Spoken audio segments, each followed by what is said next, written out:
আজকে এই অনুষ্ঠানে যারা শ্রোতা হয়ে এসেছেন, যারা এই অনুষ্ঠান শুনছেন, আজকে আমরা সবাই তারা মায়ের অনুধ্যান করতে এসেছি, মাকে ভাবতে এসেছি, মাকে নতুন করে আবার যেন আমরা পেতে এসেছি। অনুষ্ঠান শুরুতেই আমি আমার সৃষ্টিকর্তা পরম করুণাময় আল্লাহ এবং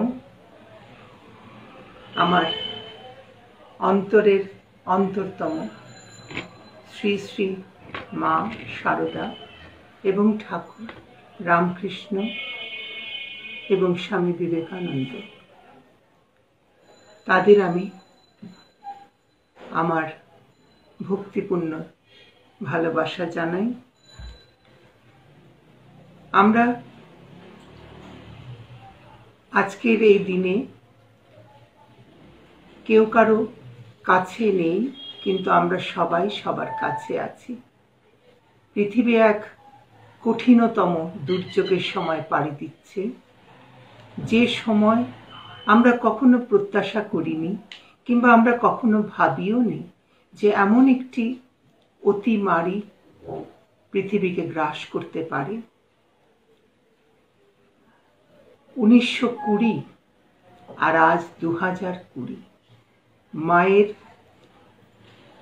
যে দেহ ধারণ ছিল সেই দেহ পঞ্চভূতে বিলীন হয়েছে আজ থেকে ঠিক 100 বছর আগে। এই যাওয়া কোনো যাওয়া নয়, কারণ যা কিছু হারায় হারায় শুধু চোখে, অন্ধকারে পেরিয়ে দুয়ার যায় চলে সে আলোকে। এই আলোকেই মা অবস্থান করছেন আজ 100 বছর। আর আমরা আজকে এই দুর্যোগময় দিনে মাকে স্মরণ করছি, মনন করছি এমন একটি মাধ্যমে যা কখনো আমরা কল্পনাও করিনি। তাই আজ যখন এই সুযোগ এসেছে, যখন আমাদের এই কথা বলার বা কথা শোনার এই আধুনিক যুগে বিজ্ঞান আমাদেরকে পৌঁছে দিয়েছে পরস্পরের কাছে, তখন আমরা এই নতুন ভাবেই মাকে যেন আবার আবিষ্কার করতে চেষ্টা করছি। আজকের বিষয়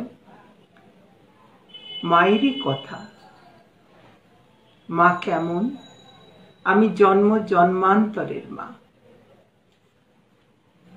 এই কথাটাকে যদি আমি আমার বিশ্বাসের বলয়ে নিয়ে আসি, তাহলে যদি বলি আমার আগে যারা জন্মেছিল আর আমার পরে যারা পৃথিবীতে আসবে, সবার জন্যই মা হচ্ছেন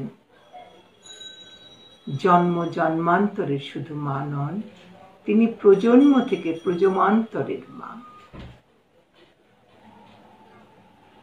কাজে মা কেমন মা? পাতালো মা নয়, গুরুপত্নী নয়, তিনি আমার সত্যিকারের মা। যারা আমায় ভালোবাসেন, যারা কথা শুনতে চান, তারা জানেন এই মা আমার সত্যিকারের মা। একদিনেই মা হঠাৎ করে এসে আসেননি, তাকে অনুধ্যান করতে করতে, তাকে ভালোবাসতে বাসতে, তাকে বুঝতে বুঝতে দিনের পর দিন অতিক্রান্ত হয়েছে। তিনি এসেছেন, তিনি আমার হৃদয়ে স্থান নিয়েছেন। সবার জন্যই তিনি এইভাবে হৃদয়ে স্থান করে নেন, সবার কাছে। আমরা হয়তো বুঝতে পারি না, আমরা হয়তো ভাবি তিনি সত্যি কি আসেন? আসেন। সন্তান যখন আকুল হয়ে ব্যাকুল হয়ে তাকে স্মরণ করে, তখন মা কোথায় থাকেন? মা তো চলে আসেনি। আর সেই কারণে যখন আমরা বলি ধুলো কাদা মেখে থাকি যতই না, কিন্তু মা কিন্তু আমাদেরকে সবাইকে কোলে করে রেখেছেন। আজকে এই দুর্যোগ মুহূর্তে আমরা সবাই কিন্তু একটা অস্থিরতার মধ্যে থাকি, মানসিক, শারীরিক, বৈষয়িক সবকিছুর মধ্যে এক ধরনের যেন আমাদের কষ্ট আমরা অনুভব করি। কিন্তু সেখানে যখন মাকে স্মরণ করি, তখন সে ভালোবাসায় কোথায় যেন একটা প্রশান্তি আমরা অনুভব করতে পারি। আমরা সবসময় পারি না নিজেদের মনকে নিয়ন্ত্রণ করতে, কিন্তু যখন আমরা আধ্যাত্মিক চেতনায় জীবনের উত্থান পতনের মধ্যে দিয়ে যখন আমরা চলতে থাকি, যখন আমরা চারিদিকে এত এত মৃত্যুর সংবাদ শুনি, এত এত আক্রান্তের কথা শুনি, তখন আমাদের ভেতরে সেই বড় ভয়, সেই ভালোবাসা আবার জায়গা করে নেয়। আর তখনই আমরা হয়তো কিছুটা হলেও স্বস্তি পাই। মা কেমন? মা হচ্ছেন আপনার। কত ভক্ত তাকে প্রশ্ন করেছে, মা তুমি কেমন মা? মা বলেছেন আপনার মা, অর্থাৎ নিজের মা। গর্ভধারিণী হলেই যে মা হতে হয় এমন কথা আমরা আজ বিশ্বাস করি না। এটাই বিশ্বাস করি, যিনি মাতৃত্বের পরিপূর্ণ হয়ে থাকেন, যিনি ভালোবাসায়, যিনি সন্তানের কল্যাণ কামনায়, সন্তানের মঙ্গল কামনায় দিনের পর দিন ঈশ্বরের কাছে নতজানু থাকেন, যিনি জপের পর জপ করেন তার সন্তানদের জন্য। এমনও হয়েছে কতজন তার কাছে এসে বলছে যে একটু বেশি করে জপ করে নিই। মা বলছেন কেন? এখানে যখন এসেছো তখন সবকিছু দেখে বেড়াও, আনন্দ করো, তোমাদের ভার তো আমার কাছে। এই যে একটা আশ্রয়, এই যে মায়ের একটি ভালোবাসাময় কথা, যে কোনো ভক্তের জন্য, যে কোনো সন্তানের জন্য, সে সন্তান যদি সুসন্তান হয় তবে তার জন্য, যদি কুসন্তান ধরে নিই অর্থাৎ সে সন্তান ঠিক মতো চলছে ফিরছে না, সে সন্তানের জন্য তিনি ওইভাবেই আছেন।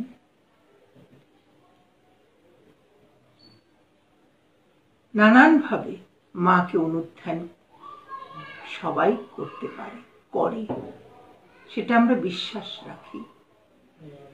মা চিরকালের মা, শাশ্বত মা। মা সবার কাছে আছেন, শুধু একটু বুঝতে হয়, তাকে একটু হৃদয়ের মধ্যে জায়গাটা ছেড়ে দিতে হয়।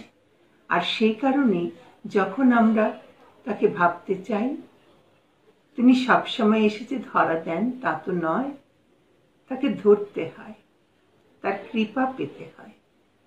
তিনি একসময় বলছেন, কি বলছেন?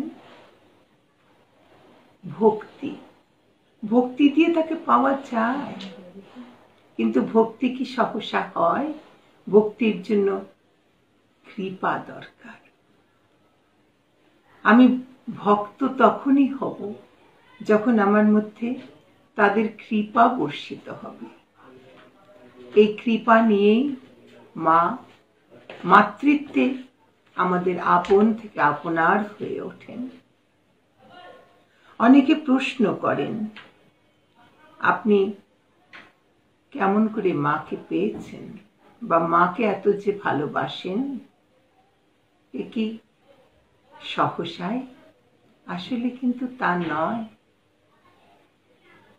এই জীবনে তার আশাটা অলৌকিক, কিন্তু এখন যখন তাকে অনুভব করি তখন তাকে মনে হয় বড় লৌকিক, বড় কাছের, বড় আপনার। এর পিছনে প্রত্যেকটি মানুষের জীবনে কিছু প্রস্তুতি পর্ব থাকে। সে প্রস্তুতি কখনো জেনে হয়, কখনো প্রস্তুতি অজ্ঞাতেই হয়ে যায়। আমার বয়স যখন 8 বছর বা 7 বছর, তখন আমি প্রথম এদেশের অর্থাৎ বাংলাদেশে, তৎকালীন পূর্ব পাকিস্তানে আমি রায়টের চেহারা দেখেছিলাম।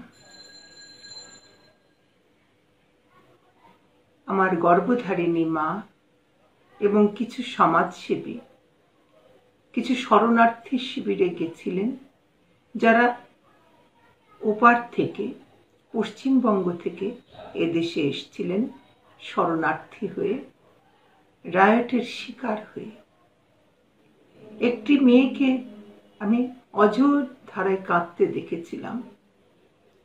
সে মেয়েটি, মেয়ে বললে ভুল হবে, সে মাই বলবো তাকে, কারণ সে কান্না শুধু অঝরে নয়, কখনো তিনি বিলাপও করছিলেন। কি হয়েছিল?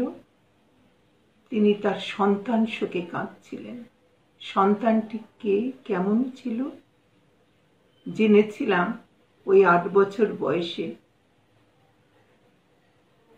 তার কোল থেকে সেই শিশুকে, তার কন্যা শিশুটিকে তুলে নিয়ে গরম জলের, ফুটন্ত গরম জলের মধ্যে শিশুটিকে চুবিয়ে দেওয়া হয়েছিল। মা সেই বাচ্চাকে উদ্ধার করতে পারেননি। তিনি অন্যদের সঙ্গে শিশু ছাড়াই ওপার থেকে এপারে চলে এসেছিলেন। আমি সেই মায়ের কান্না আহাজারি শুনে আমি বুঝতে পারিনি যে এ কি করে সম্ভব হয়। একটি ছোট শিশুকে কি করে, একটি কয়েক মাসের শিশুকে কি করে ওইভাবে ফুটন্ত জলের মধ্যে ফেলে দেওয়া যায়? এ কি মানবিকতা? তখন মানবিকতার রহস্য আমার কাছে উন্মোচিত হয়নি, তবে বড় বর্বর বলে মনে হয়েছিল। ঠিক তার কিছুদিন পর, তখনও সেই সময় উত্তাল দেশ, 62-63 সাল, আমার কচি মনের মধ্যে আরেকটি জিনিস জায়গা করে নিয়েছিল। সেটি হলো, আমাদের বাড়ির পেছনে হিন্দু পরিবারের বাস ছিল। অনেক হিন্দু পরিবার সেখানে বাস করতেন। তখন আমরা খুলনায় থাকতাম। আকাশ লালে লাল হয়ে আছে আগুনে, চারিদিকে চিৎকার। মুসলমান ধর্মের মানুষেরা তাদের চিৎকার করে তারা বলছে নারায়ে তাকবীর। আবার অন্যদিকে হিন্দুরাও, যারা সনাতন ধর্মের, তারাও তাদের মতো করে চিৎকার করছে। রাত 2:30-3টা হবে। হঠাৎ স্কুলের গেটে, আমার মা তখন ওখানকার সরকারি স্কুলের প্রধান ছিলেন, প্রচন্ড ধাক্কা, চিৎকার। আর এদিকে বাড়ির পেছনে ছোট একটি দরজা ছিল, যে দরজা দিয়ে ওই হিন্দু পরিবারের সাথে ওই স্কুল থেকে যাওয়া আসা করা যেত। কখনো কেউ তৈরি করেছিল সেই ছোট দরজাটি, তো সেখানে মুহুর্মুহ ধাক্কা পড়ছে। তো আমার গর্ভধারিণী সেই ছোট দরজার কাছে গিয়ে বুঝলেন যে ওপাশের যারা আছেন হিন্দু পরিবার, তারা এই দরজা দিয়ে স্কুলের মধ্যে নিরাপদ মনে করে ঢুকতে চাইছে। কিন্তু ওরা তখনও জানে না যে আরেক প্রান্তের স্কুলের সদর দরজায়, সেখানেও দরজা খোলার জন্য চিৎকার চেঁচামেচি চলছে। সেই রাত 2:30-3টের দিকে আমি আমার মায়ের সাথে দরজা খোলার সময়, সেই ছোট দরজা খোলা হলো। সব বানের জলের মতো নারী পুরুষ ভিতরে ঢুকে এলো। আমার গর্ভধারিণীকে দেখলাম তিনি খুব চিন্তিত, কিন্তু তিনি তাদেরকে ওখানেই সতর্ক করলেন যে আমি তোমাদেরকে নিয়ে যেখানে যাব, যেখানে রাখবো, তোমরা সেখানেই থাকবে, কিন্তু তোমরা কখনো কোনোভাবে কথা বলতে পারবে না, তোমাদের স্বর যেন দরজার এপাশে না আসে এবং আমাকে কোনো প্রশ্ন করবে না।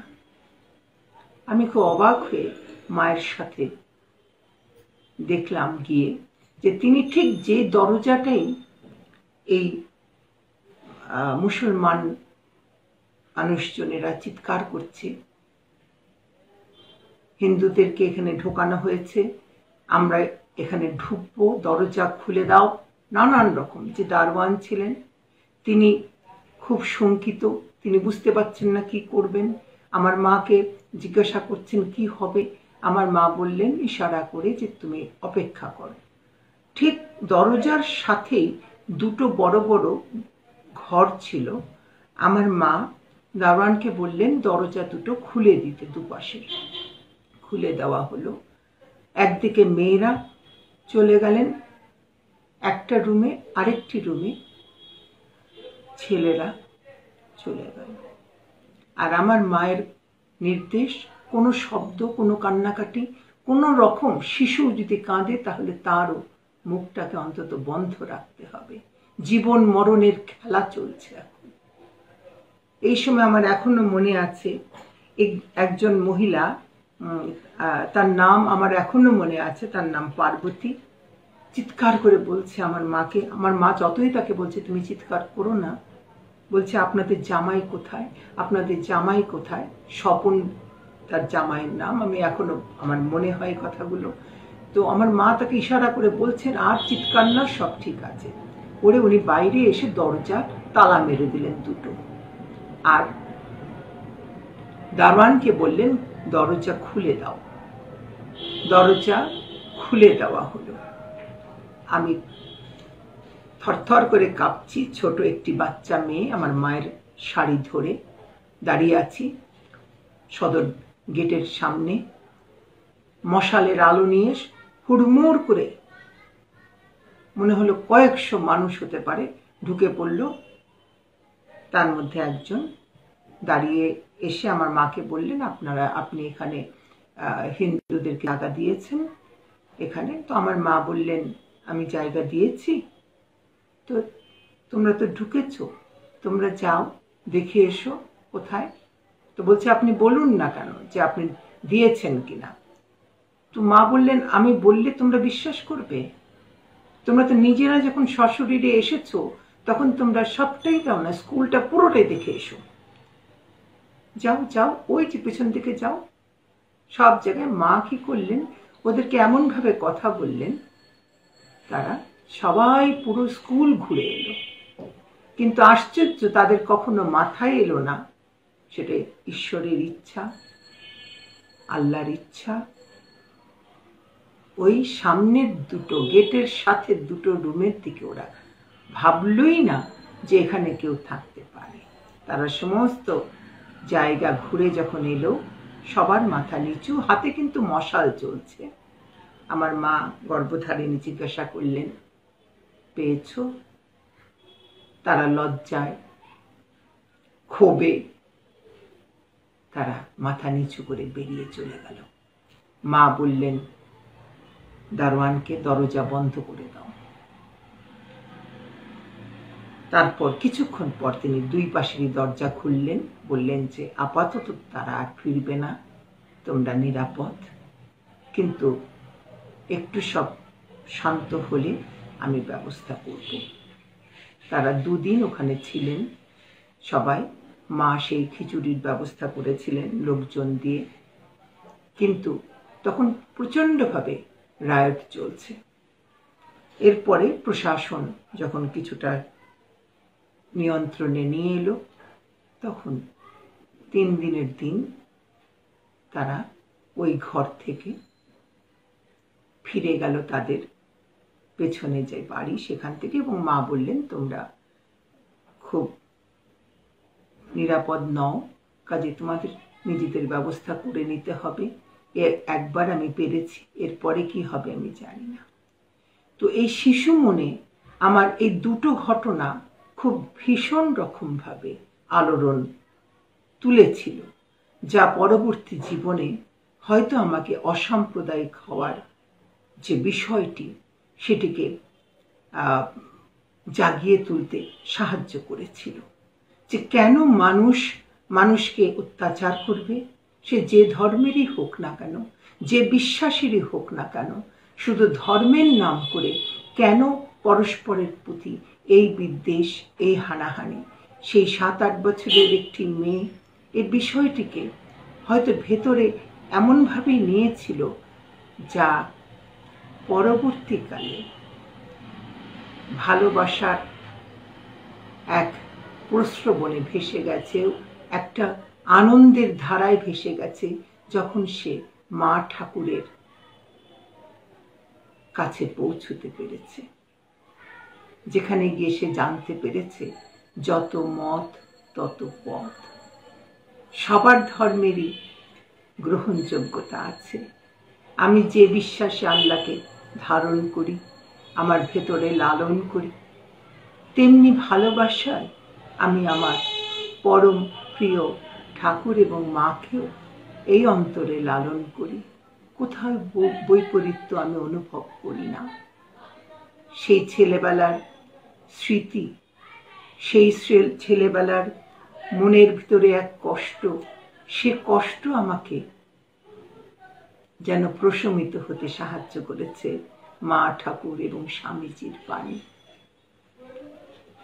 আমার ঈশ্বর বিশ্বাসের সাথে এদের কোথাও কোনো দ্বন্দ্ব নেই। আমি বারবার বলি এই কথা, বারবার এই কথা বলেছি।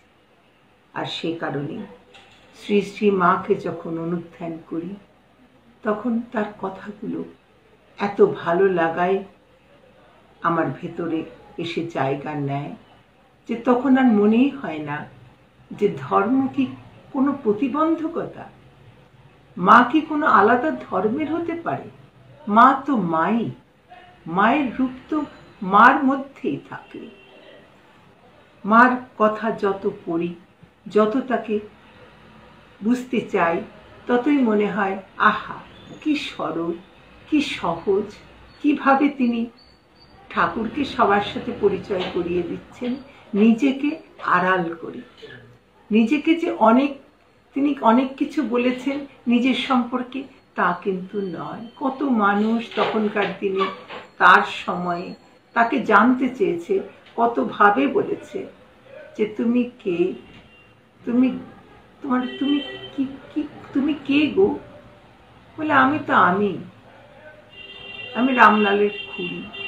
এই যে কথাগুলো সাধারণ একজন মায়ের কথা, একজন নারীর কথা, কিন্তু তার ভেতরে যে তেজ, তার ভিতরে যে সত্য সন্ধানী এক জীবন তিনি যাপন করেছেন, যেখানে সম্পূর্ণভাবে নিবেদন তিনি করেছেন নিজেকে ঠাকুরের জন্য, সে ঠাকুর তাকে মূল্যায়ন করেছেন। আমি আর কি করে গেলাম, তোমাকে করতে হবে অনেক কিছু। এই যে অনেক কিছু করতে হবে, ঠাকুর তাকে রেখে গেলেন, তিনি করলেন তো বটেই।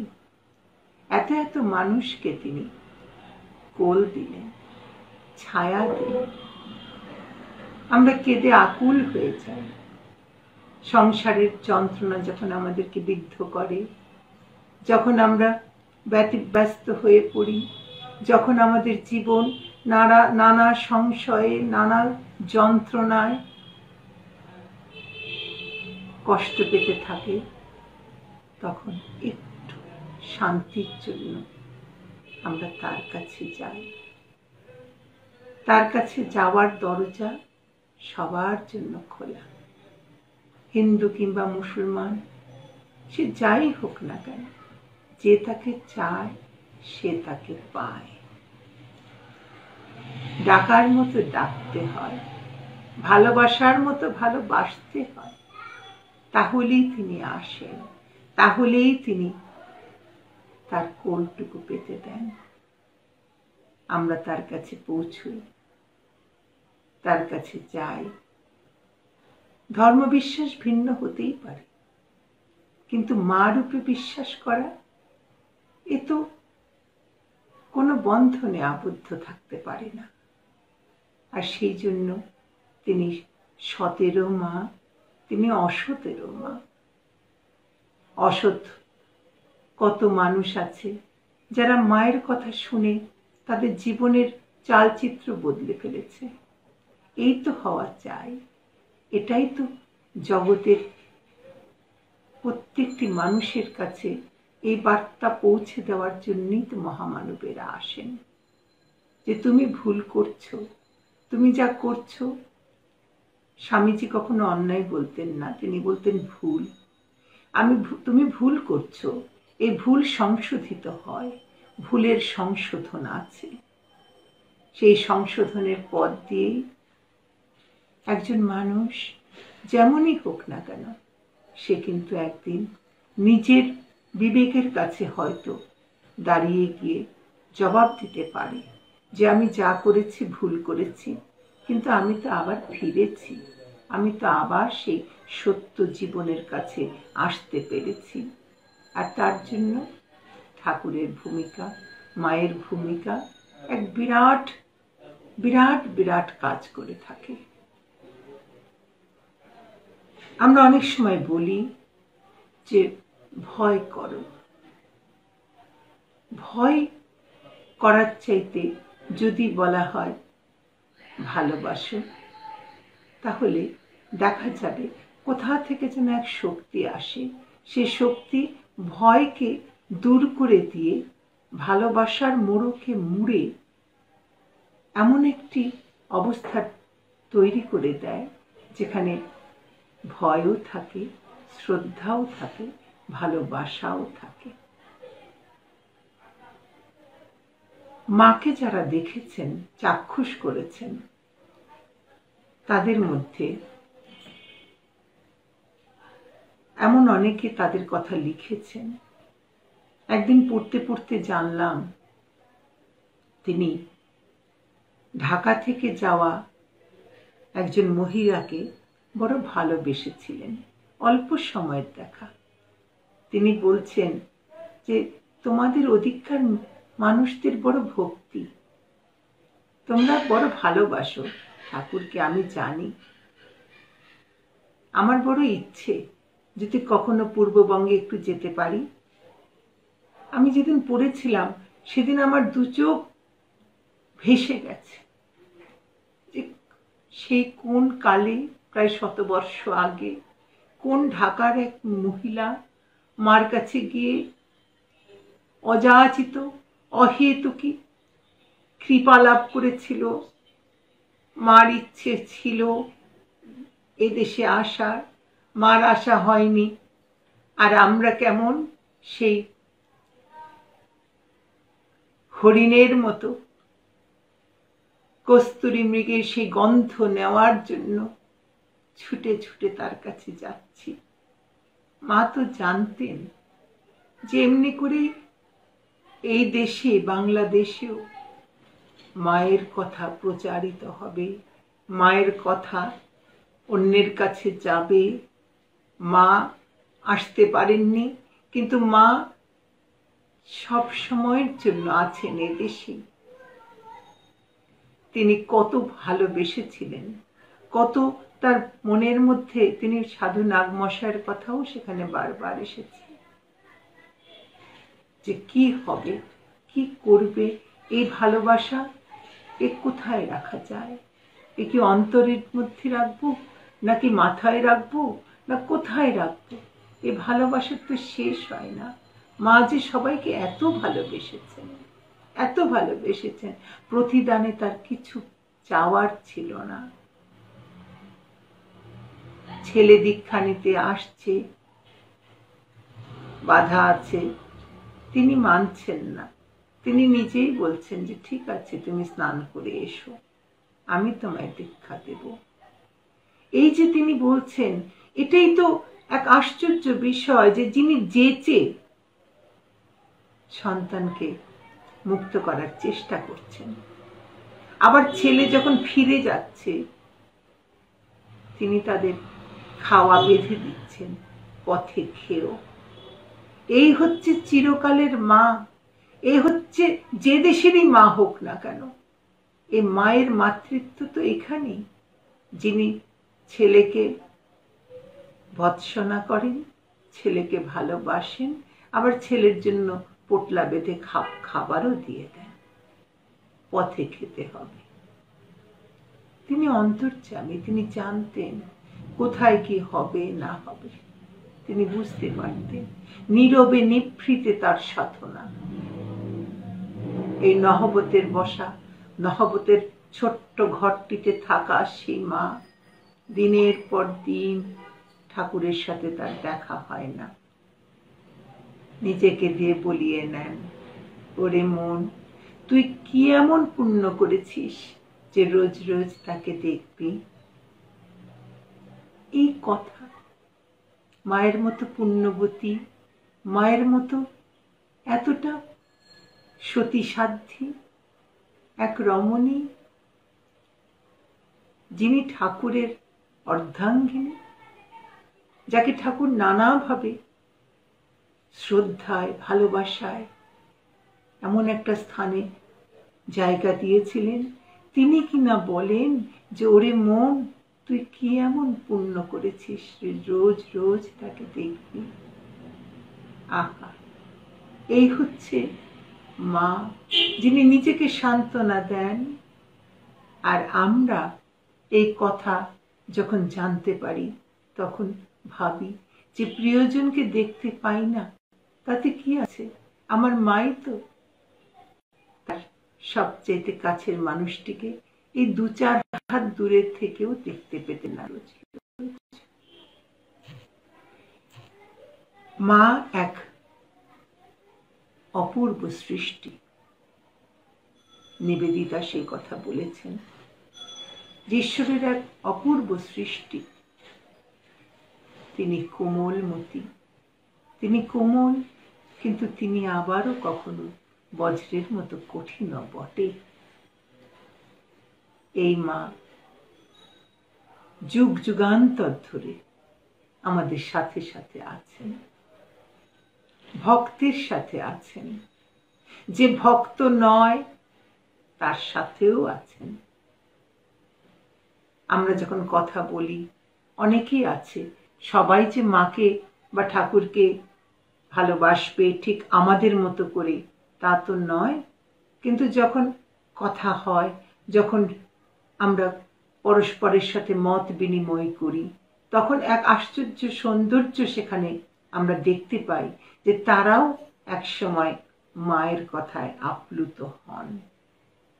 প্রত্যেকের চিন্তা ভিন্ন, প্রত্যেকের গতি প্রকৃতি ভিন্ন, আর সেই কারণে আমি ঠিক যেভাবে ধারণা করছি, আপনারা যারা শুনছেন বা যারা এই আজকের অনুষ্ঠানে আছেন, তারা সবাই যে একইভাবে তা চিন্তা করবেন তা কিন্তু নয়। কিন্তু যে কথাগুলো আমরা আজকে এখানে আলোচনা করছি, সেটার যে গভীর তাৎপর্য আছে, এই মুহূর্তে হয়তো তার চিন্তা গভীর নাও হতে পারে, কিন্তু এর পরেও যখন নিভৃতে নীরবে কথাগুলো ভাবনায় আসবে, তখন চিন্তা ভিন্ন দিকে মোড় নিতেই পারে। আর সেই জন্যেই এই কথাগুলো বলা, মানুষের কাছে পৌঁছে দেওয়া। শ্রী শ্রী মা লেখাপড়ার ব্যাপারে অত্যন্ত সজাগ, এবং উনি চাইতেন মেয়েরা লেখাপড়া করুক। সেটা সবাই আমরা জানি যে তিনি বলছেন যে ওকেও নিবেদিতার স্কুলে পাঠিয়ে দাও, লেখাপড়া করুক। কেন চাইতেন? তিনি বুঝেছিলেন যে যে মেয়েরা অন্ধকারে তলিয়ে আছে, যে মেয়েগুলো কুসংস্কারে ডুবে আছে, যে মেয়েগুলোর জীবনে খিড়কি থেকে সিংহদুয়ার এটুকুই তাদের, এর বাইরে জগৎ আছে তারা জানে না, সেই জগৎটা তাকে চিনতে হবে, তাকে জানতে হবে। তাই তিনি লেখাপড়ার ব্যাপারে, নিজে পড়াশোনা করার সুযোগ তার সেই কালে হয়নি, যেটুকু হয়েছিল বইপত্র ছিঁড়ে ফেলেছিল, আবার তিনি পয়সা দিয়ে আনিয়েছিলেন, চেয়েছিলেন যেন মেয়েরা স্বাবলম্বী হয়, মেয়েরা যেন লেখাপড়া করে। তিনি রাধুকে স্কুলে পাঠিয়েছিলেন যাতে করে সে নিজের জীবনটা তৈরি করে নিতে পারে। কত অত্যাচার রাধুর সহ্য করতে হয়েছে মাকে, এমনকি চিরুনি দিয়ে মারছে রাধুকে, রাধু মারছে মাকে। মা বলছে আর পারছি না, যা শরৎকে বল। শরৎ মহারাজ তখন গুরুগম্ভীর ভাবে বলছেন, রাধু তুমি মাকে এমন করে মেরো না। রাধু ওখান থেকে পালিয়ে যাচ্ছে। তো এই যে মা তাকেও লেখাপড়া করাতে চাইছেন, লেখাপড়ার কোনো বিকল্প হয় না। এ প্রসঙ্গে বলি, জ্ঞান অজ্ঞান, ঠাকুরই বলছেন জ্ঞান কাটা দিয়ে অজ্ঞান কাটা তুলতে হয়। আর যখন সেই জ্ঞান কাটা দিয়ে যখন অজ্ঞান কাটা উঠে যায় তখন বিজ্ঞান বিশেষ জ্ঞান প্রাপ্তি হয়। আর তখন আর জ্ঞান অজ্ঞান দুই কোনো কাটারই আর প্রয়োজন হয় না, দুটোই ফেলে দিতে হয়। তো এই জ্ঞানটাই কিন্তু আমরা ঠাকুরমার কাছ থেকে বারবার কিন্তু পাচ্ছি যে জ্ঞানকে আহরণ করো। তাদের কথা দিয়ে, তাদের চিরদিনের জীবনযাপন দিয়ে আমরা সেই জ্ঞানকেই কিন্তু চাইছি। কিন্তু আমরা কি সেই জ্ঞান পেতে পারি বা আমরা কি সেটা নিতে পারি? এ প্রসঙ্গে বলি, আমি যা বলি সব নিজের উপলব্ধি থেকে বলতে চাই। আমি 17 সালে যখন হজ ব্রত পালন করবার জন্য আল্লাহর ঘরে গেছিলাম, তখন সবকিছু নিয়ম কানুন মেনে করতে হয়, দীর্ঘ সময়ের কাজ থাকে। তো সেখানে রসুল করিম সাল্লাল্লাহু আলাইহি সাল্লাম তার রওজা মোবারক যেখানে তিনি সমাধিস্থ আছেন, সেখানে যখন পৌঁছেছিলাম, অসম্ভব ভিড়। সেখানে মেয়েদের আলাদা জায়গা, ছেলেদের আলাদা। মেয়েরা একটা নির্দিষ্ট জায়গা পর্যন্ত যেতে পারে, তারপরে তাদেরকে আর যেতে দেওয়া হয় না। তো সেখানে মানুষের কি ভিড়, মানুষের কি ঢল, মানুষ, মহিলারা যেন চিৎকার করে কাঁদছে, আবেগ কাজ করছে, কাঁদছে, তারা যার যা চাওয়া চাইছে আল্লাহর কাছে। আমি সেখানে সেই মুহূর্তে যেন কেমন স্থবির হয়ে গেলাম। কি চাইব, কি তিনি দেননি জীবনে, সবই তো তিনি দিয়েছেন। এই যে এরা এত কাঁদছে, এত চাওয়া এদের, ঠিকই তো আল্লাহর কাছে, তার রসুলের কাছে এসছে, রসুলের মাধ্যমে আল্লাহর কাছে বলছে তারা যে আমাদের জন্য সুপারিশ করুন, আমাদেরকে এগুলো দিন। আমি হয়তো তাদের ভাষা বুঝছি, কারো কারো বুঝছি না, কারণ বিভিন্ন দেশ থেকে তারা এসেছে, দাঁড়াবার জায়গাটুকু হয় না। আমি তখন চিৎকার করছি, কি বলছি যে হে আল্লাহ পাক, আপনি শ্রবণকারী, আপনি শুনতে পান। হে রসুল করিম সাল্লাল্লাহু আলাইহি সাল্লাম, আপনি শুনতে পান। আমি কিচ্ছু চাই না, শুধু আমার জ্ঞানটুকুকে বৃদ্ধি করে দিন, শুধু জ্ঞান চাই। আমি যে জ্ঞানে বিজ্ঞানকে ধরতে পারব। আমার সাথে একটি মেয়ে ছিল, সে আমার মুখের দিকে তাকিয়ে আছে।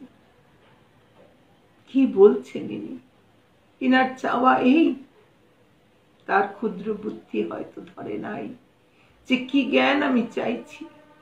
আমি জানি আমার পরম করুণাময় আল্লাহ আমার সেই আবেদনকে মঞ্জুর করে নিয়েছেন। তিনি আমার জ্ঞানকে বৃদ্ধি করে দিচ্ছেন, বা আমি যতই দিন সামনের দিকে উপর যাচ্ছি ততই মনে হচ্ছে আমি জ্ঞানকে লাভ করছি। আমি অজ্ঞান ছিলাম, আমার জ্ঞানকে বর্ধিত করা হচ্ছে। এই বর্ধিত জ্ঞান দিয়ে আমি সাম্প্রদায়িকতার বিরুদ্ধে লড়াই করছি। এই জ্ঞানের মাধ্যমে আমি পরস্পরকে ভালোবাসার বন্ধনে আবদ্ধ করার চেষ্টায় দিন রাত্রি চেষ্টা করে চলেছি। আমি জানি এখানে ধর্ম কোনো প্রতিবন্ধকতা নয়।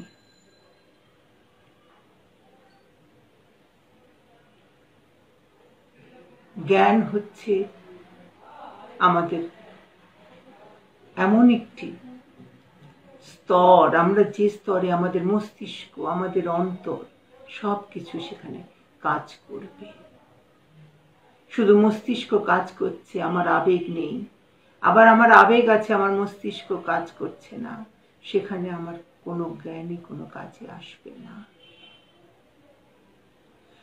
আরেকটি জিনিস তখন মনে হয় যে আমরা পরস্পরকে যদি আরেকটু বুঝতে পারতাম, যদি আমরা পরস্পরের ধর্মকে মুক্তভাবে জানতে পারতাম, তাহলে আমরা নিশ্চয়ই আরো সুসময়ের সঙ্গী হতে পারতাম। পরস্পরকে জানতে চাই না। ধর্ম একটি বিশেষ জায়গায়, আমরা ধর্মকে অবশ্যই আমাদেরকে পালন করতে হবে। যার যার ধর্ম তার তার কাছে, এবং তার তার ধর্ম, লাকুম দীনুকুম ওয়ালিয়া দীন, তার তার দিন, তার তার ধর্ম তার তার কাছে। এখানে অন্য ধর্মকে অস্বীকার করা হয় নাই, কিন্তু আমরা সে কথা বুঝতে চাই না, আমরা জানতে চাই না। তুমি মুসলমান বলে আমরা তাকে সরিয়ে রাখছি, তুমি হিন্দু বলে তোমাকে আমি সরিয়ে রাখছি। কিন্তু আমরা যদি পরস্পরকে জানতে পারতাম, তাহলে আমাদের পথ চলাটা আরো সহজ হতো, আমরা আরো সুন্দরের সন্ধান পেতাম। এখনো অনেক জায়গায় শুনি যে হ্যাঁ আমরা তো মুসলমানদের সাথে ওঠা বসা করি। কিরকম? হ্যাঁ, আমার বাড়ির ড্রাইভারটা মুসলমান, আমার বাড়ির কাজের লোকটি মুসলমান, আমি অমুক মুসলমান দোকানের লোকের সাথে আমাদের কথাবার্তা হয়। আমি কোনো পেশাকে অশ্রদ্ধা বা ছোট করে বলছি না, আমি এটাই বোঝাতে চাইছি যে আমার চিন্তার সাথে চিন্তা মিলবে এমন সমগোত্রের মানুষের সাথে আমাদের ওঠা বসা হওয়া প্রয়োজন। আমরা প্রচুর শিক্ষক পেয়েছিলাম এক সময়, যখন আমরা স্কুল কলেজে পড়েছি।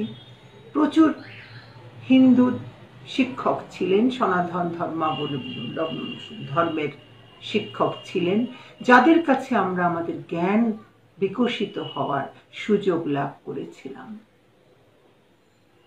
অনেক বন্ধু পেয়েছিলাম, এখনো আছে, যারা আমাদের সমমনা, যাদের সাথে ধর্মের বিষয়গুলো নিয়ে, ধর্মের আচার অনুষ্ঠানটি বড় নয়, ধর্মের মূল বিষয় কি, এটা যদি আমরা পরস্পরের মধ্যে আদান প্রদান করতে পারি, তাহলেই জ্ঞান কিন্তু বিজ্ঞানে পৌঁছতে পারে। আমি এমন একজন কথা আজকে বলতে ভাবছিলাম, বলা দরকার। আমি একবার দিল্লি গেছিলাম, সবকিছুই কিন্তু মাকে উদ্দেশ্য করে। আমি যেখানে যা কথা বলতে চাই, মূলত আমি মায়ের কথা বলতে চাই।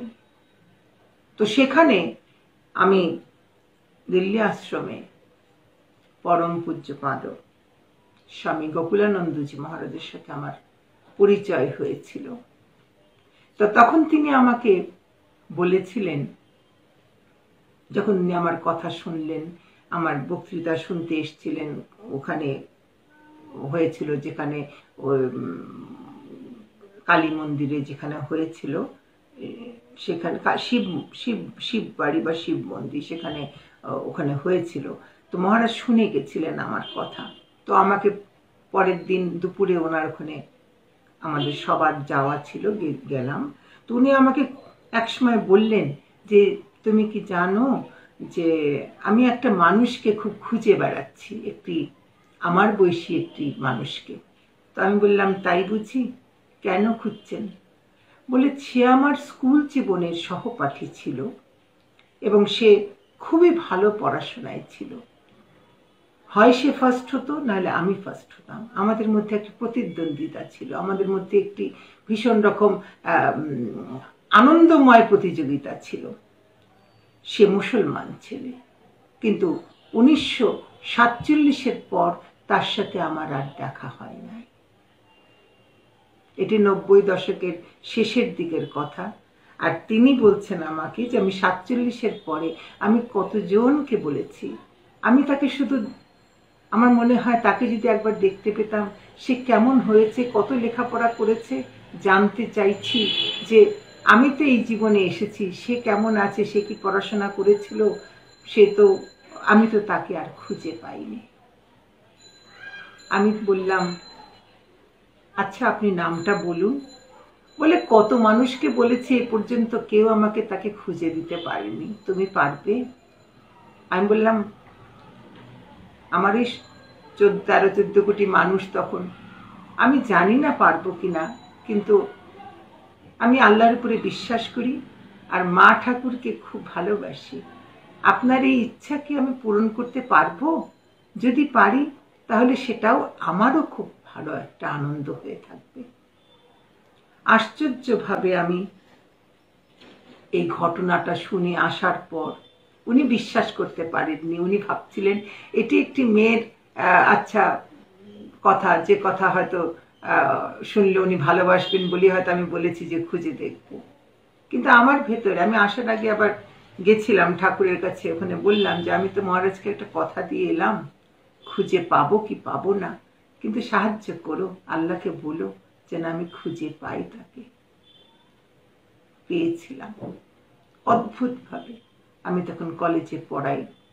একদিন আমার এক সহকর্মী বলছি যে তোমার বাবার তো বয়স এইরকম, তো তিনি, আমি নামটুকু শুনে এসছি, আমি তার আর কিছু জানি না, আর কিছুই জানি না, কারণ উনিও বলতে পারেন না, কারণ ম্যাট্রিকের পর, ইন্টারমিডিয়েটের পর তারা পরস্পর বিচ্ছিন্ন হয়ে গেছিলেন। তো ঠিক ওই সময় আরেকজন শিক্ষয়িত্রী আমার পাশ দিয়ে যাচ্ছেন, তো নামটা যে বলেছি, ওই সময় নামটা যখন বলেছি, সে থমকে দাঁড়িয়ে আমার মুখের দিকে তাকিয়ে বলছেন, আপনি কাকে খুঁজছেন? বললাম, দেখো আমি একজন, ওনাকে খুঁজছে, তো সে আর 1947-এর পরে আর কোনো যোগাযোগ হয়নি। তো মেয়েটি খুব অবাক হয়ে আমাকে, আমার ওই শিক্ষয়িত্রী, সেও সহকর্মী, সে বলছে তিনি আমার ভাসুর হন। আমি বললাম, কি করে এটা সম্ভব, তুমি কি নাম শুনে? বলে, হ্যাঁ, আমার মনে হচ্ছে কি অদ্ভুত কাকতালীয় বিষয় যে সে বলছে, তখন ও বলছে আপনি তাকে দেখেছেন। আমি বললাম, কোথায় দেখলাম? বলে, এয়ারপোর্টে একদিন আপনি কাউকে ছাড়তে গেছিলেন, সেখানে আপনার সাথে পরিচয় হয়েছিল, আমি পরিচয় করিয়েছিলাম। বললাম, তাই নাকি? সেই বিকেলে সেই মেয়ে বাড়ি ফিরে গেল, সেই বিকেলে সে ভদ্রলোক ফোন করলেন এবং গোকুলানন্দজি মহারাজের পূর্বাশ্রমের নাম যখন তিনি জানলেন, তিনি বললেন আমিও তাকে খুঁজে বেড়াই।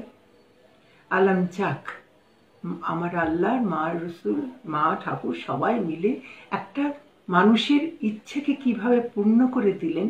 এবং এটা কেন বলছি যে চাওয়া যদি সৎ হয়, একটি মানুষের চাইবার প্রকার থাকবে, সেই চাওয়াটা যদি সত্যিকার অর্থে নিষ্কাম হয়, যে আমি এটা আমার আনন্দের জন্য চাইছি, তাহলে সেটা পূর্ণ হয়।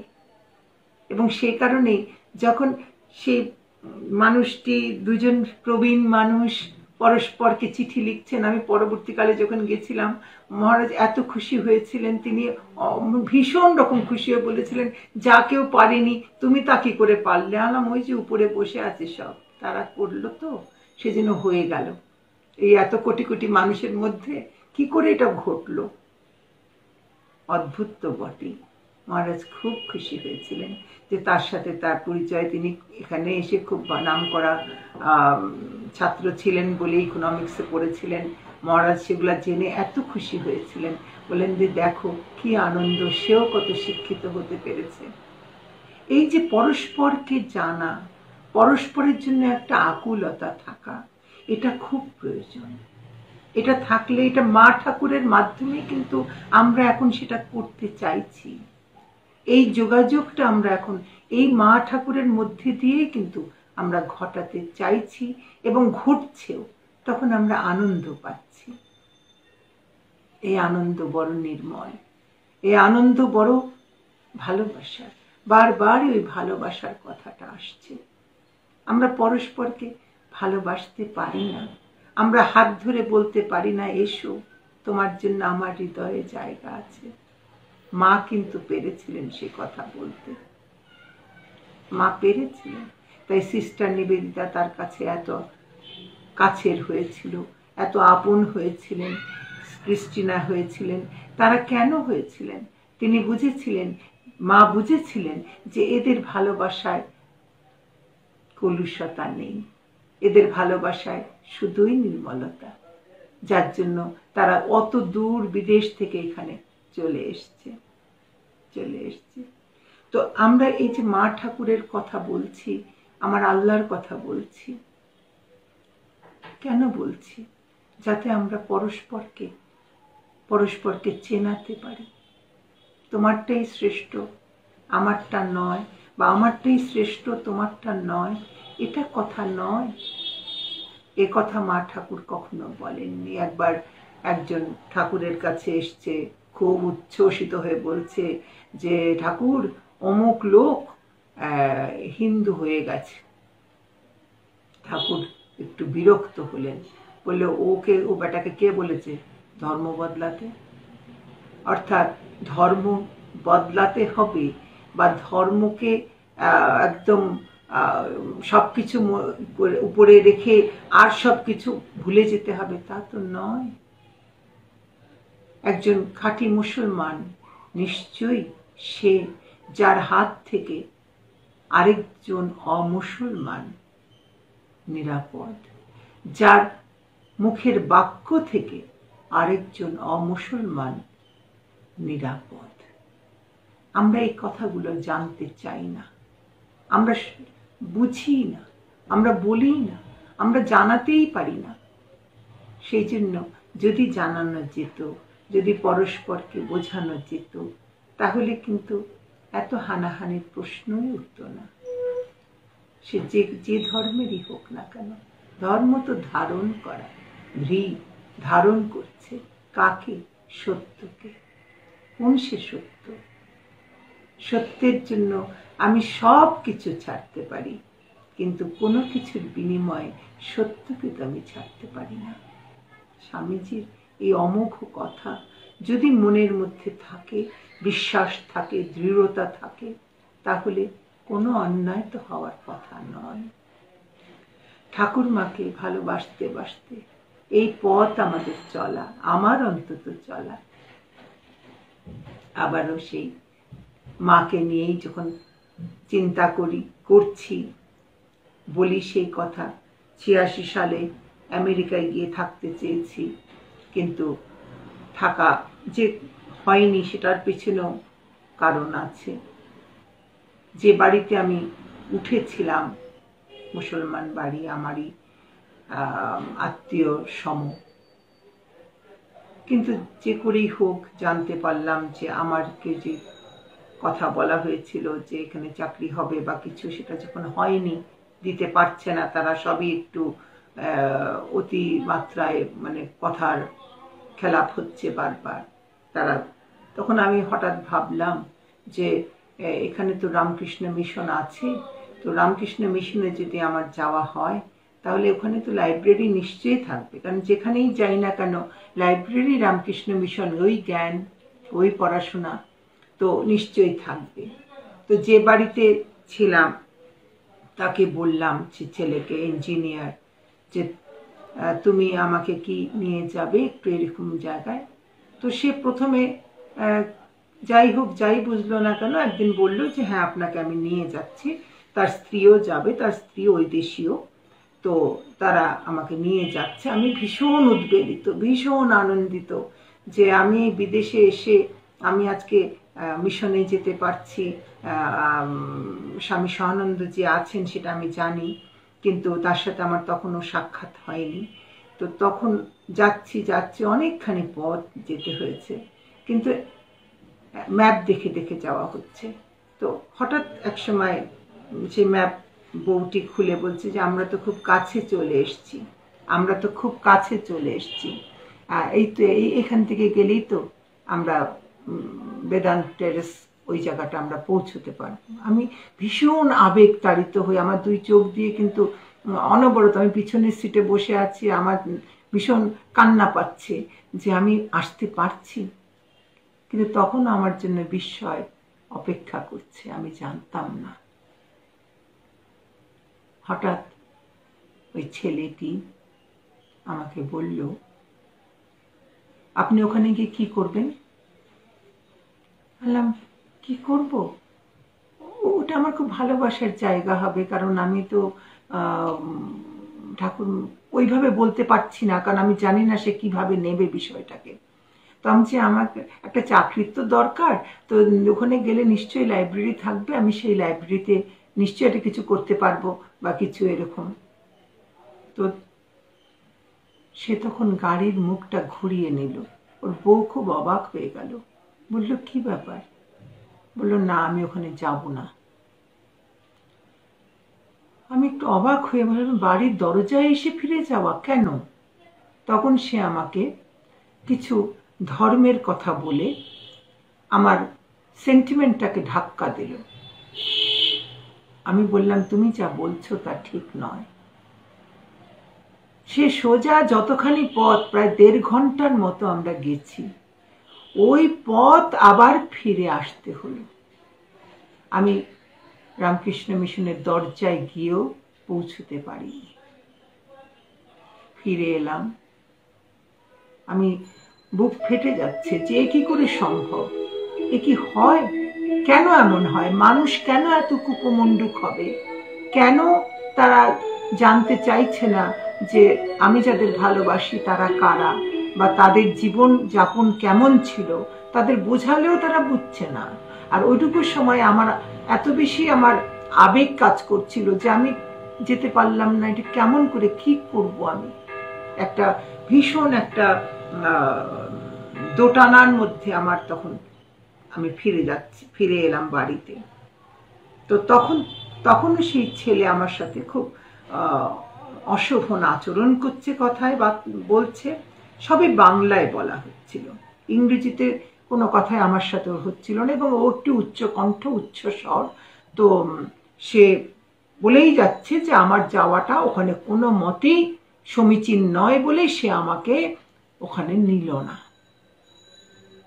আমি বুঝতে পারলাম যে এদের বলে কোনো লাভ নেই। তো আমি খুব কষ্ট হচ্ছে বলে আমি ভাবলাম যে আমি যাই, গিয়ে বাথরুমে গিয়ে একটু মুখ টুক ধুই, কান্নাকাটি তো হচ্ছি। তো ঢুকবার মুহূর্তে আমি শুধু ইংরেজিতে বলেছিলাম, ও শুধু বারবার ধর্মকে আনছে, বারবার ধর্মকে নিয়ে আসছে, যে আমি একজন মুসলমান মেয়ে হয়ে আমি কেন মিশনে যাব, এটাই হচ্ছে মূল প্রতিপাদ্য বিষয়। তো তখন ইংরেজিতে আমি হঠাৎ বলে ফেলেছিলাম যে তুমি যে একটা অমুসলমান মেয়েকে বিয়ে করেছো, does she know anything about your religion? এখন এই কথাটা বলাতে, এইটুকু ইংরেজি বলাতে ওর স্ত্রী কথাটা বুঝতে পেরেছে। তখন ওখান থেকে, সে রান্নাঘরে ব্যস্ত, সে ওখান থেকেই বলছে, না আমি তোমার ধর্ম সম্পর্কে কিছু জানি না, আমি অতটা জানতেও চাইছি না, চাইনি এতদিন। আমি বললাম, বিকজ তুমি okay, you loved, your wife loved you, এইটাই হচ্ছে মূল বিষয়, ভালোবাসা। ধর্ম সেখানে, তোমার ধর্ম ভালোবেসেও তোমার কাছে আসেনি, ও তোমাকে ভালোবেসে এসেছে। এই কথা বলে আমি বাথরুমে গিয়ে কল খুলে খুব কেঁদেছি, আর ভাবছি একই জায়গায় এসে পড়েছি আমি বেরিয়ে এসে, রাত তখন প্রায় 9টা, 9:30, 10টা হবে, আমি নামাজ পড়েছি, এবং ওই নামাজের আসনেই আমি কাঁদতে কাঁদতে কাঁদতে ঘুমিয়ে পড়েছি, কখন আমি জানি না। ওই নামাজের আসনে, যায় নামাজে আমি কাঁদছি আর বলছি, এ কি করে সম্ভব? মানুষ কেন এমন হবে? আমার ওই অসাম্প্রদায়িক চিন্তা, আমার ওই ভালোবাসার কাছে এটা কেমন হলো যে আমাকে দরজার কাছ থেকে ফিরে আসতে হলো কেন? এই যে একটা অভিমান, এই যে একটা আমার জীবনের মনে হচ্ছে একটা গ্লানি, আমি কেন এটাকে বহন করছি, কেন? কেন আমি যেতে পারলাম না? আমার চাকরি মুখ্য নয়, আমি ওই পবিত্র জায়গায় কেন যেতে পারলাম না? কেঁদে ওখানে ঘুমিয়ে গেছি। পরদিন যখন ঘুম ভেঙেছে ভোরবেলা, তারা সবাই যার যার মতো স্বামী স্ত্রী বেরিয়ে গেছে। আমি দরজা খুলে দেখলাম আমার জন্য একটা নোট দরজায় সেটে দিয়ে গেছে সেই বিদেশি মেয়ে, যে আমি খুব লজ্জিত কালকের ঘটনার জন্য, তুমি কিছু মনে করো না, তুমি তো আমার স্বামীকে জানতে পেরেছো কেমন, তুমি দয়া করে ব্রেকফাস্ট করে নিও।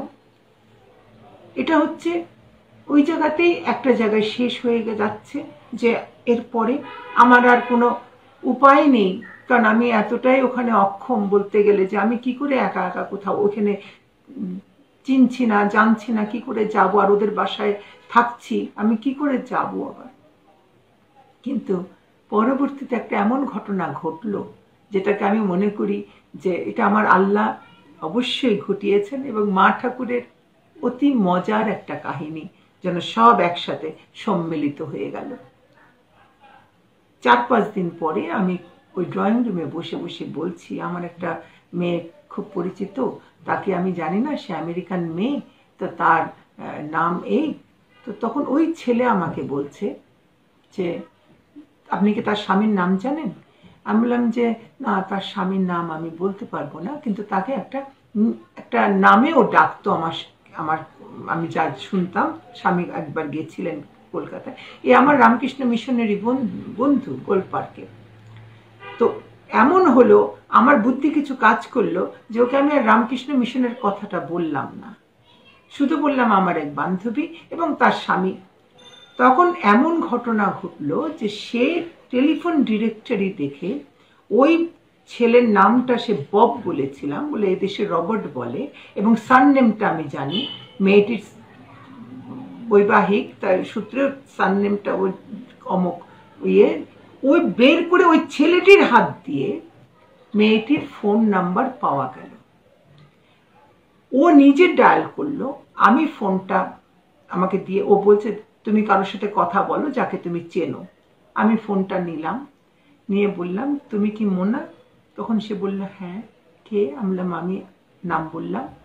তো একটুক্ষণ করে বলছে তুমি ফ্রম বাংলাদেশ? আমলাম হ্যাঁ। ও যে কি উচ্ছ্বসিত, বলে এক্ষুনি তোমার অ্যাড্রেসটা আমাকে দাও, আমি তোমাকে দেখতে আসি। আমি খুব মানে নিশ্চিন্ত হয়ে আমার ভেতর থেকে ভারটা নেমে গেল, কিন্তু তাকে বললাম যে হ্যাঁ, তোমার সাথে আমার নিশ্চয়ই দেখা হবে, তুমি যখনই ইয়ে হোক, আমি একটা সময় আমরা এক সময় বলে নেব কখন তুমি আসবে। এমনভাবে বললাম যাতে আমার ওই ছেলেটি বুঝতে না পারে যে আমি ওকে আসতে বলছি এক্ষুনি।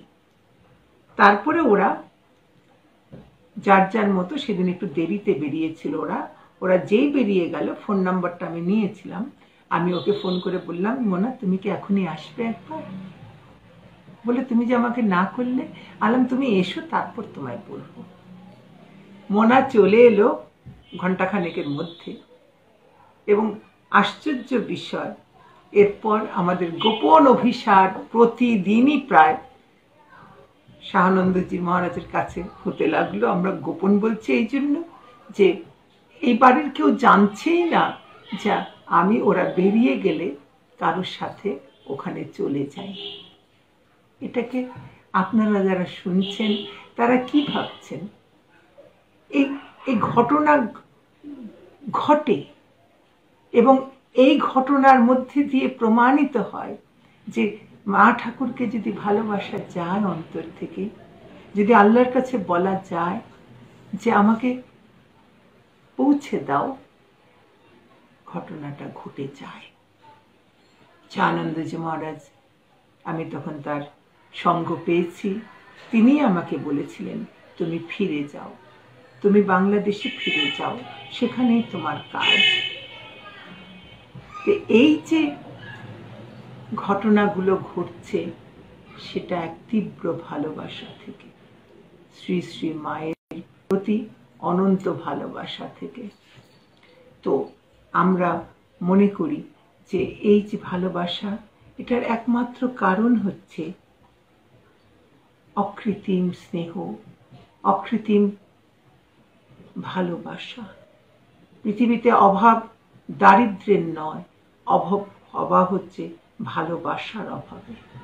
এটা আমি যখন পড়েছিলাম মাদার টেরেসার কথা থেকে, যে সত্যি তো আমাদের মধ্যে দরিদ্র হতে পারি, কিন্তু আমাদের মধ্যে যদি ভালোবাসার অভাব থাকে তাহলে কখনো আমরা পরস্পরের কাছে পৌঁছতে পারবো না। আর সেই জন্যে যতই তাকে অনুধ্যান করি, যতই তার কাছে ডুবতে চাই, ডুবে যাই। তোমাকে ভালোবাসি মা। এ ভালোবাসায় কিছু চাওয়া পাওয়া নেই, পাওয়া আছে, চাওয়া নেই। কি চাইব? অভিমান করি, অভিমান তো তারই আসে যে মূর্খ। আমি তো মূর্খ বটে। আর সেই জন্য যখন কোনো পোস্ট পাই, মায়ের বাড়ি থেকে মহারাজ দেন, তখন কথা বলি মায়ের সাথে। আপনারা খেয়াল করে দেখবেন, মায়ের বাড়িতে প্রতিদিন যখন পোস্ট আসে, পেছনে কিন্তু ঠাকুর বসে আছেন, সামনে মা, পেছনে ঠাকুরের ছবি। তো সবাই মাকে ভালোবাসা জানায়। আমি আবার বলি, ঠাকুর তোমাকেও কিন্তু ভালোবাসা জানাচ্ছি। এই যে একটা নিখাদ সম্পর্ক, এই সম্পর্ক আজ কত কত বছর ধরে। যিনি পরিচয় করিয়ে দিলেন বললেন 4 দশক, হ্যাঁ তারও বেশি। আমার যা বয়স, সেই বয়সের অর্ধেকের বেশি, 4 ভাগের 3 ভাগ তাদেরকে ভাবতে ভাবতে চলেছি, তাদেরকে সঙ্গে নিয়ে নিয়ে চলেছি। তারা আছেন তো?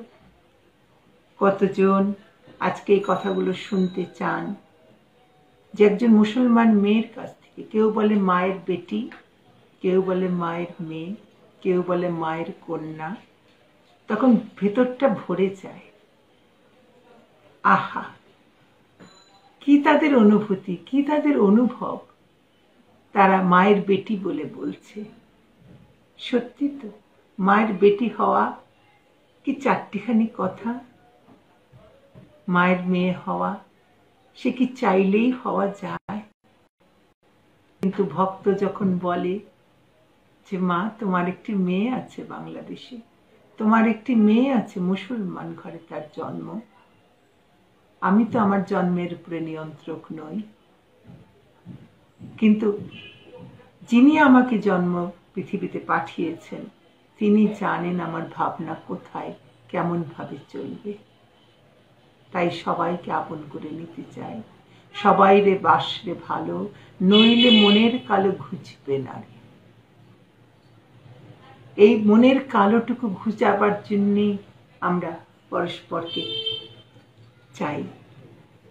অতি সম্প্রতি অসুস্থতা থেকে উঠেছি, ভাবিনি আবার এইরকম ভাবে আবার আসা যাবে। তখন জানি আমার জন্য কত মানুষ নামাজ পড়েছে, আমার জন্য ঠাকুরের কাছে তুলসী দিয়েছে, আমার বন্ধু। আমাকে যখন বলেছে আমি কেঁদেছি, নিজেই কেঁদেছি, যে একেই বলে ভালোবাসা। কিন্তু ভালোবাসাটা এলো কি করে? ওই মা ঠাকুরকে কেন্দ্র করে। যে জীবনটা চালিয়ে নিয়ে চলা, সে জীবন তো আহামরি কিছু নয়, কিছুই নয়। তবু যখন এত ভালোবাসা পাওয়া, সে ভালোবাসা আমি নিবেদন করে দিই মায়ের পায়ে। কারণ তাকে যদি না জানতাম, তাকে যদি না চিনতাম বা চিনতে চাইতাম, তাহলে এ ভালোবাসাটুকু আমার জন্য আসতো না। মাকে চাই বলেই মা তার মেয়ের জন্য ভাবনা করে।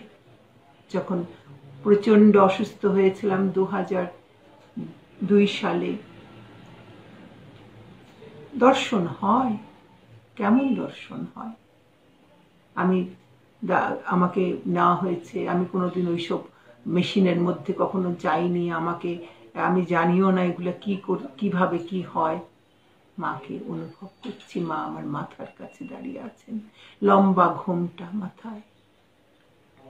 মা আমার কাছে আছেন, মাথার কাছে। আর ঠাকুরকে মনে হচ্ছে ঠাকুর ঠিক পাশের চেয়ারটাতে 2 পা তুলে খুব বিচলিত। আমি নিজে নিজে ভাবছি আমার কি কিছু হবে, নাহলে ঠাকুর এত বিচলিত কেন, মাই বা আমার কাছে কেন। যদি বলেন এগুলো কল্পনা, আমি বলি এই কল্পনারও মূল্য আছে, এই অনুভবেরও মূল্য আছে। এই অনুভব মানুষের মধ্যে যখন আসে তখন তারা আসেন,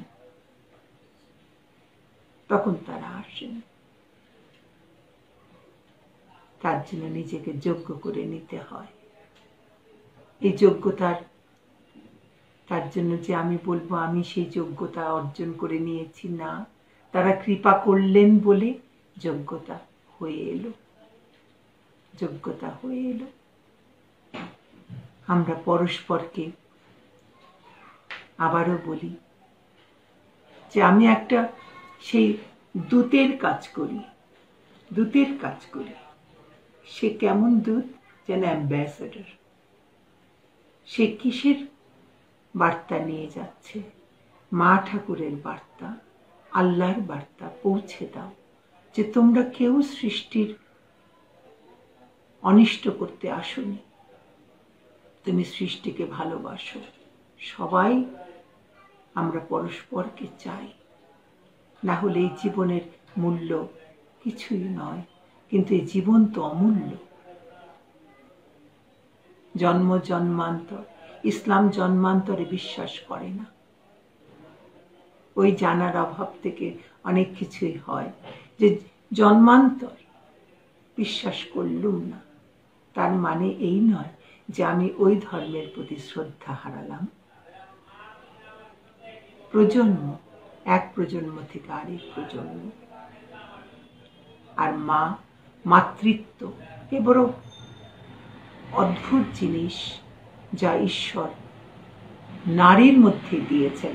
অনেক পুরুষ আছেন যারা মাতৃত্বের ভাব নিয়ে থাকেন, কিন্তু মাতৃত্ব যে নারীর মধ্যে ঈশ্বর সৃষ্টি করে দিয়েছেন তার তুলনা হয় না। একটি গল্প সেই ছেলেবেলায় আমি অনেক সময় এই ধরনের অনুষ্ঠানে আমি বলতে ভালোবাসি। সেই গল্পটি যখন আমি 5-এ পড়েছি তখন এই গল্পটা আমার ভেতরে ঢুকে আছে। যে একটি যারা আমার নতুন শ্রোতা তারা হয়তো এই গল্প শোনেননি এখনো, যারা পুরনো শুনছেন তারা হয়তো শুনেছেন, নিশ্চয়ই শুনেছেন, কিন্তু এটা বলতে ভালোবাসি আমি।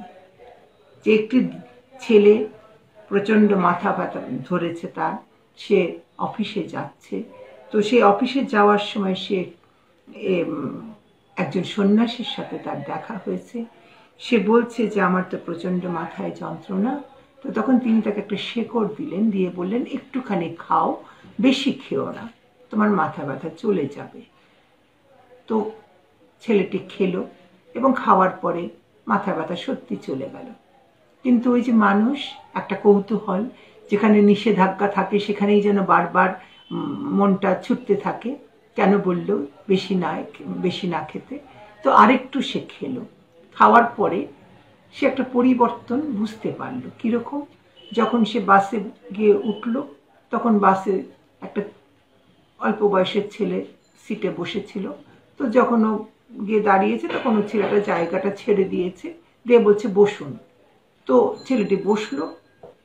তো বসেই যেন শুনছে যে ছেলেটি জায়গা ছেড়ে দিল। সে বলছে ভালোই তো যাচ্ছিলাম বসে বসে, আবার এলো আর এখন আমাকে জায়গাটা ছাড়তে হলো। ঠিক আছে, ছেলেটি গেল, অফিসে গেল।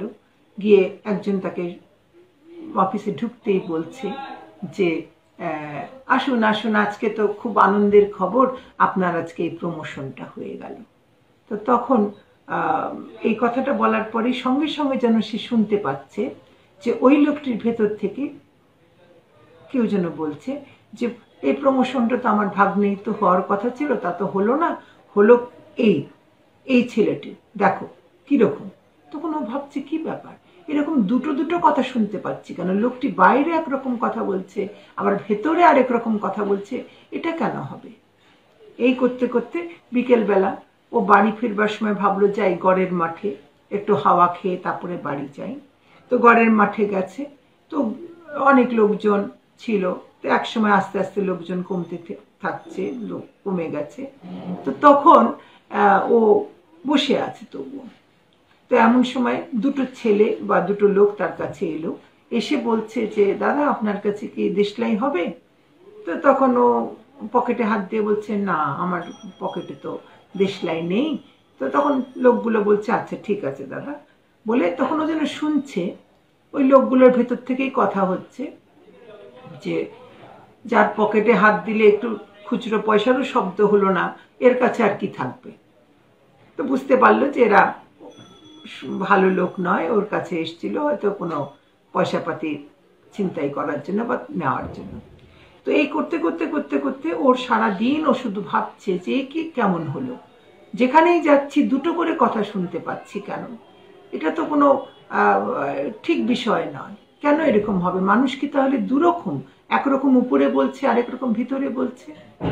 তো এই কথা বলার পরে রাত্রে প্রায় 10টা হয়ে গেছে, চারিদিক নিঝুম, সে বাড়ি ফিরেছে। তো ফিরে চারিদিক দেখছে পাড়া অন্ধকার, কোথাও কোনো আলো নেই, সবাই ঘুমিয়ে পড়েছে। তো খুব কষ্ট করে সে চিন্তা করে দেখছে যে কোনো ঘরে কি আলো জ্বলে না। তখন সে দেখতে পাচ্ছে যে 3 তলার একটি ঘরে যেন আলো জ্বলছে। তো তখন সে ভাবছে যেটা কার ঘর, চিন্তা, অত অন্ধকারের মধ্যে ঘরগুলো বুঝতেও পারছে না অতটা। তো তখন সে ঘরের কড়া নেড়েছে, কিছুক্ষণ পরে ঘর দরজা খুলে ও বুঝতে পারলো ওটা মায়ের ঘর। তো তখন সে দেখলো দরজা খুলে মা বেরিয়ে এলেন, তার গর্ভধারিণী মা। তো মা বলছেন খোকা তুই সারাদিন কোথায় ছিলি, কোথায় ছিলি? আমি তোর জন্য কত অপেক্ষা করে আছি। তখন গল্পটির এই লাইনটি আমার এখন মনে হয় যে আমি এটা আমার ভিতরে একদম ছাপ ফেলে বসে আছে, যে আমি তখন উৎকণ্ঠ হয়ে আছি, উৎকণ্ঠ হয়ে আছি শুনবার জন্য যে আর কোনো কথা আমি শুনতে পাই কিনা। না, কই মার ভেতর থেকে তার কোনো কথা বেরোলো না। তখন আমি মাকে জড়িয়ে ধরে কেঁদে উঠলাম আর বললাম মা আজ সারা দিন আমি মুখোশের দোকানে ঘুরে বেরিয়েছি। প্রত্যেকটি মানুষের মুখে মুখোশ আছে, যে বাইরে এক কথা বলে ভেতরে আরেক রকম কথা তার থাকে। কিন্তু এই একটি জায়গায় এসে আমি জানলাম, দেখলাম তোমার মুখে মুখোশ নেই। তুমি মা, তুমি বাইরেও যা, তুমি অন্তরেও তা। আমাদের শ্রী শ্রী মা হচ্ছেন সেই মা যিনি বাছা এসেছো বলে পথ চেয়ে দাঁড়িয়ে থাকেন, তিনি আমায় কোলে নেন, তিনি আমায় ভালোবাসেন, তিনি আমাকে জায়গা দেন তার স্নেহকে ভাগ করে নিতে। সেখানে কোথাও মুখোশের আড়াল নেই। এই হচ্ছে শ্রী শ্রী মা, এই হচ্ছে আমাদের ভালোবাসার জায়গা, এই হচ্ছে আমাদের অন্তর উজাড় করার জায়গা।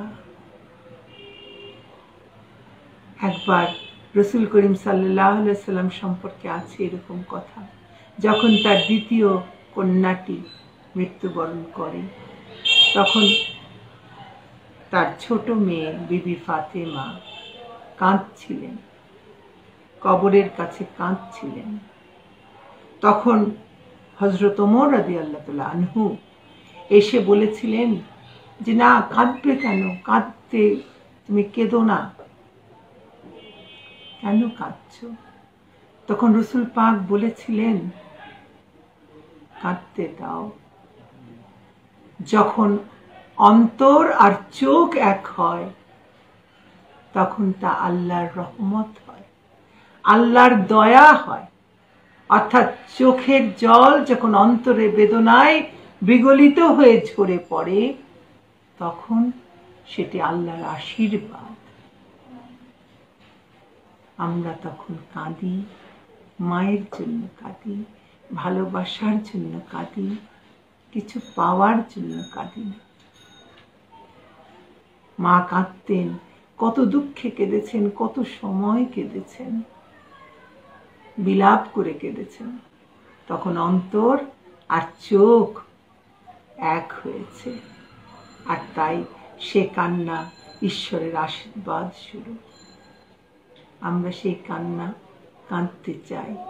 অন্তর আর চোখ আমাদের মিলে যাক। আমরা কাঁদি তাকে পাওয়ার জন্য, আমরা কাঁদি তাকে পাওয়ার জন্য। আমাদের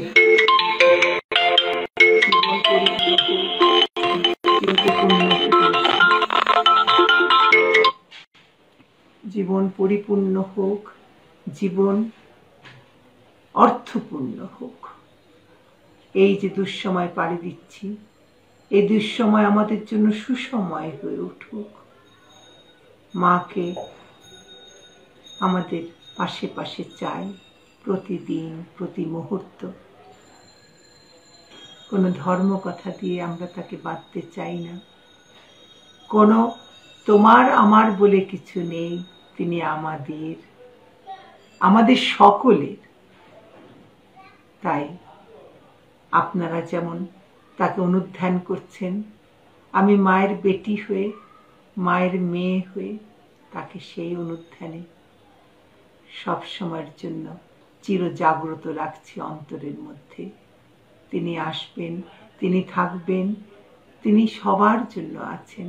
তিনি যেমন আপনার জন্য কল্যাণ কামনা করছেন, তিনি আমার জন্য কল্যাণ কামনা করছেন।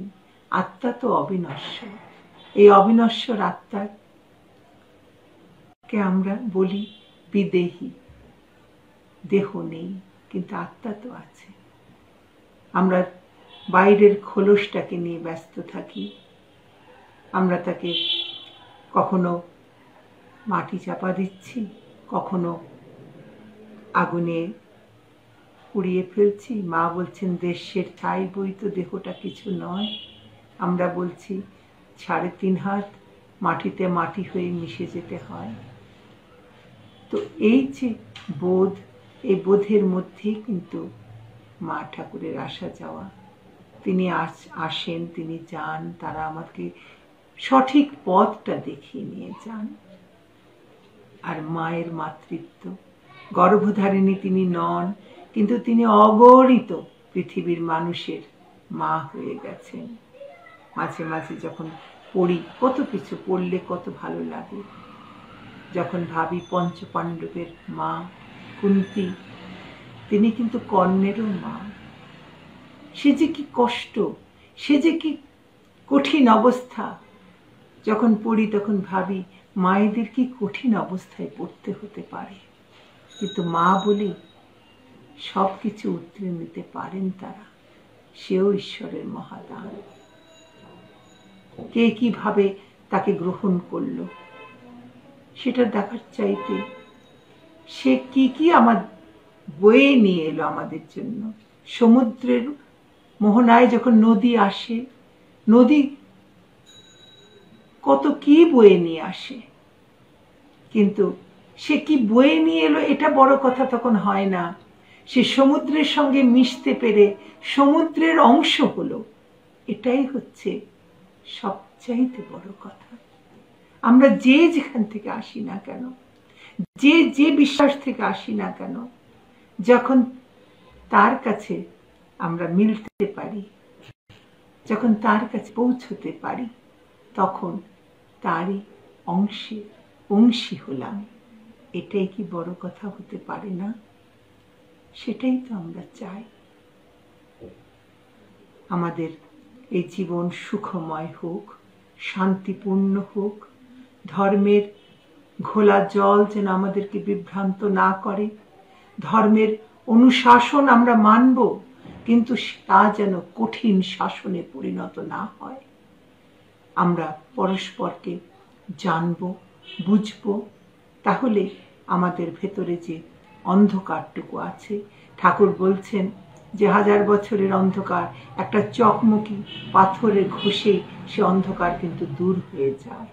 আমাদের সে অন্তরগুলো চকমকি পাথর হয়ে উঠুক, সেখানে নিশ্চয়ই আমরা অনুধ্যানের মাধ্যমে ঠাকুরকে, মাকে ভালোবাসতে বাসতে ভেতরটা সেই চকমকি পাথরের মতো যদি করে নিতে পারা যায়, তাহলে আমরা নিশ্চিত জানি যে আজকে যা কথা বলা হলো, যা শোনানো হলো, তার মূল্য কিন্তু কম নয়।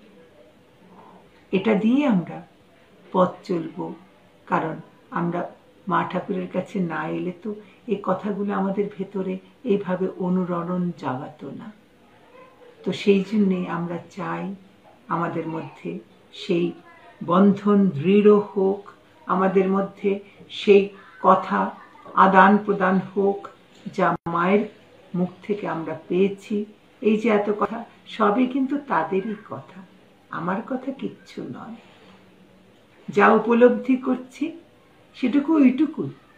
তাদের কথা না জানলে, তাদের পথে না এই পথ চলতে থাকলে তাহলে এটা হতো না। কাজে যা কিছু বলা হলো সব কিন্তু ওই সূত্র ধরে, ওই সূত্র ধরে। সূত্র থাকে ছোট বীজ, ওই যে বটের বীজ, লাল শাকেরও ছোট বীজের থেকেও ছোট হয়, কিন্তু যখন তা ছড়িয়ে পড়ে তখন অনেক বড় কিছু হয়।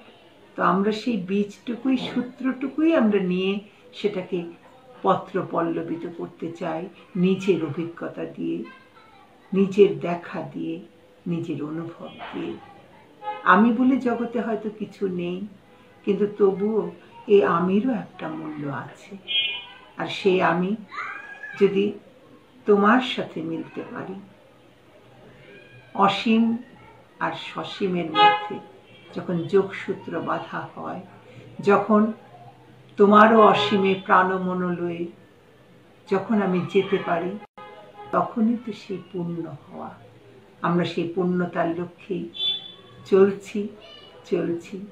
আমরা পূর্ণতার অংশী হব মা আর ঠাকুরের ভালোবাসাকে নিয়ে। এটাই আমাদের চাওয়া হোক আজকের দিনে।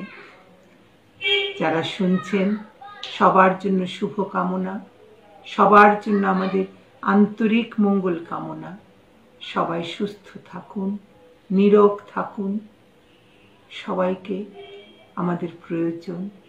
মনুষ্য জন্ম জন্মান্তরের ভিতরে নয়, যদি এক জন্মেই হয় তাহলে সেই জন্মেরও তো মূল্য আছে।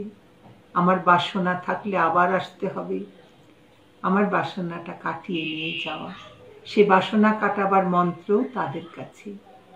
তাদেরকে অনুধ্যান করতে করতে বাসনা এক সময় শেষ হবে।